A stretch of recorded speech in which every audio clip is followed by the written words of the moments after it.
So let me go to this comparison between these two research programs. To what extent are these programs genuinely intentional, and to what extent are they complementary? In order to begin answering these questions, let me begin by looking at three things that make each approach distinctive. First, I want to look at the focus of a study, and here I mean what it is that needs to be explained, that is taken to demand an explanation.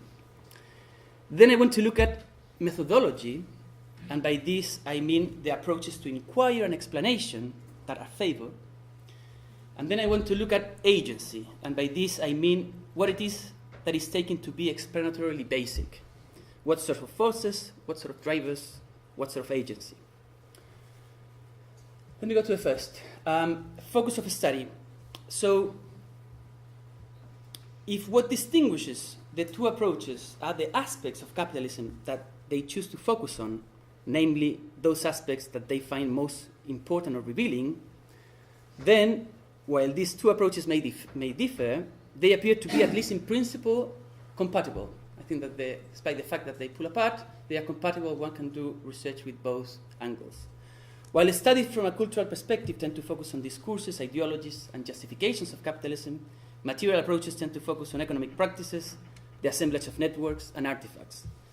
Being attentive to technologies and networks need not imply that we should pay less attention to meaning, politics, or cultural forces.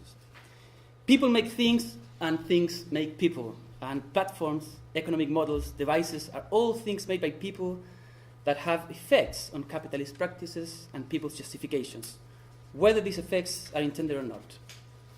A sociology of capitalism can be attentive to both how artifacts actually work and to the cultural and political meaning of those artifacts. Let me illustrate this example with the paper that is actually in this journal today. Very briefly, let me illustrate this point with my own research about Valor Econômico, the main economic newspaper in Brazil. So this newspaper introduced a real-time news technology in 2013 called Valor Pro, and this is a technology aimed to report 24 hours in which journalists were asked to be constantly reporting what they were researching at the moment, and at the end of the day they were asked to summarize all the dialogue in digital and put it on the printed paper at the end of the night. What happened with this newspaper is that this technological change has a huge impact on the editorial line of the newspaper. Valor Econômico is well known for its diversity within different and the political battles within the newspapers between kind of developmentalists and neoliberals somehow. And what this technology produced was certainly a movement towards financial markets, because lots of news were produced as reactions from the markets among their own movements. So as a consequence, the very description of the economy made by the newspaper changed. This shift was triggered by a technological change rather than any ideological decision to readjust Valor agenda, which is the traditional interpretation within sociology in Brazil at least. That's what I found. So this example shows one way in which reciprocal influence between material and cultural forces can be studied. Let me go to the second point about methodology. If what distinguishes the cultural and material approaches is how capitalism should be investigated, how it should be explained, again, while their approaches differ, there is in principle the possibility of compatibility. Certainly, a methodological approach that aims to capture the spirit of capitalism in management textbooks, such as Boltanski and Capello, or the subjective sense of economic action through discourse analysis, such as Alexander, is quite different from an approach that follows socio-technical networks and human-technology interactions. In recent years, however, there has been greater convergence towards ethnographic studies of capitalism that combines both cultural and material elements. In fact, for quite some time, the anthropology of material culture has studied objects as having the power to establish social meaning on behalf of people, expressing cultural affinity, personal signification, and social statuses. Let me put an example here, and I am thinking on the work of Fabien Muniesa and colleagues in France. A good combination of cultural and material methodologies can be found in the Cultural Guide to Capitalization, recently launched in 2016 by Muniesa and colleagues. They scrutinize the spaces in which things are turned into assets: startup companies, investment banks, research centers, consulting firms. This type of ethnographic research looks at both the materiality of business practices, such as indicators, performance targets, valuation methods, as well as the culture of capitalism that they provoke, such as new forms of assessment and new managerial vocabularies. This example shows one way in which culture and materiality may be complementary at the level of methods. While the performance indicators are meant to describe things, through their describing, culture is transformed. Let me go to the final point where I think that there is much more controversy, which is about agency. Despite the clear possibility of methodological compatibility, a genuine tension between the two approaches may remain if we look at the way each approach understands what is explanatorily basic. At their most contrasting, these approaches appear to conceive of agency two apparently irreconcilable ways.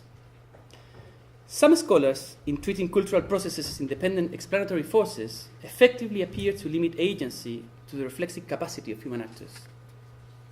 Economic practices, from this point of view, are ultimately explained by actors, their capacity to make meaning, their social relations, and so on. The social meaning of money, from Célisée, the variety of cultural repertoires, from Lamont and Thevenot, and the impact of economic narratives from market performance, such as Alexander. All these studies use culture to explain the shape of the economy, stressing the role of human agency as the driver of culture. By contrast, material explanations locate agency primarily in socio-technical networks composed of human and non-human agents. As Muniesa points out, market devices and scientific theories play a role in capitalism because an economic actor is considered a compound arrangement of people and devices, and more precisely, agency itself is the very product of this arrangement. The sense of economic action here is a practical result, an operation of socio-technical construction, as valuation studies has recently stressed. This conception of agency may or may not be compatible with a cultural approach whose conception of agency is ultimately human-centered. It will depend on what STS means in claiming that non-human have agency. Let me conclude very briefly. So, what does this picture reveal, or how can we close this exercise of inquiry? Despite certain compatibilities between cultural and material approaches to studying economic life, there remain a tension between their differing conceptions of agency as an explanatory force. Limiting agency to the reflexive capacity of human actors is in genuine tension with conceptualizing agency as the product of human and non-human networks and arrangements. Does this imply that the two approaches can never ultimately be harmonized because, at least in their more extreme versions, they don't agree on agency? And if this is the case, does this somehow undermine or even doom approaches that do seek to combine methodologies? I think that not necessarily. Or I think that it does not. I suggest that we can choose to be pluralist about the nature of agency, accepting both views, or more minimally, remain agnostic about which concept of agency is most explanatory fundamentally. At least this vision allows us to continue framing our inquiries from both directions, in acknowledgement of the fact that people do make things, and at the same time, in a different sense, things make people. So I would like just to finish with that question, I guess, which is like, what are the hidden costs to reconciling or harmonizing these approaches? And I think that is an important question to put over the table. What is the price of this reconciliation? What do we have to compromise on each side if we want to actually feed a type of research that elaborate from a material and a cultural turn or research agenda?